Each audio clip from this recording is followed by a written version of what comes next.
Welcome into HouseOfSparky.com. I'm Bailey O'Carroll, joined by Josiah, Destin. We're here in Wells Fargo Arena where ASU just got a very big win over the San Diego State Aztecs, one that maybe people didn't expect to be a blowout. I know San Diego State's players, I talked to a few of them following the game, they didn't expect this to happen. Trey Holder, though, had a huge night for this team. Was that necessary? Oh, yes, of all. I mean, Arizona State still won by 22 points, but a big night from Trey Holder is big because when Trey Holder plays big, the guys down low are going to play big, and the guys beside him, like Shannon Evans and like Remy Martin. I mean, people were saying before the season, oh, Shannon Evans is the guy. He scored 50 against Arizona Christian, but just as big as Shannon Evans is Trey Holder. His defense also looked great, especially down the stretch, Bailey.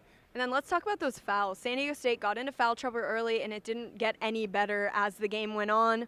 How much did that impact their ability to defend inside? Yeah, just like we were speaking before, defense. ASU had defense in the second half. San Diego State did not. I mean, think about it. San Diego State scored under 30 points. They had 40 in that first half, just 28 points in that second half. So when you take a look at things, they're very hesitant down low. I know you talked to Malik Pope, and he said that he's a future first-round pick maybe for all we know. So, I mean, for a guy like that to be hesitant against ASU, that's big time.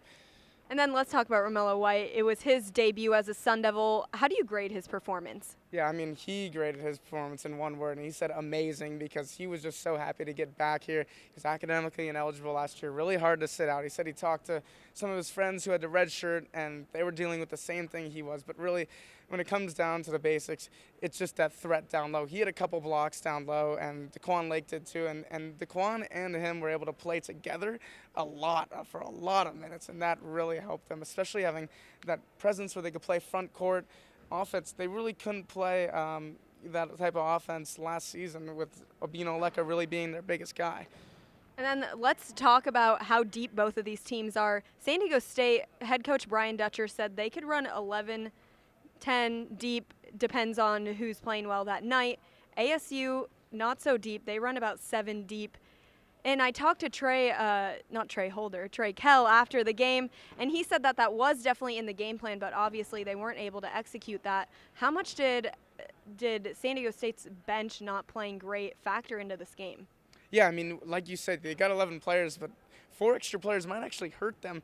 All 7 players on ASU did something great tonight. I mean, even though Remy Martin just had 6 points, his defense looked fantastic against a guy like Watson, who was averaging almost 20 points per game last year, and especially with the guys down low and all the guards. So, I mean, ASU, they've only got 7 scholarship players who can play at this moment, but Bobby Hurley said before the season, it's not like I'm not used to playing with just 7 guys. So this is definitely something ASU can use to their advantage, only having 7 players if they're all playing great.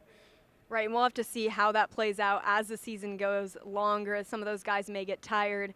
We'll have to wait and see. It's still very early on in this season, but it was a pretty solid win here in Wells Fargo Arena for this Sun Devil team. We'll catch you next time. For Josiah, Destin, I'm Bailey O'Carroll. Thanks for watching.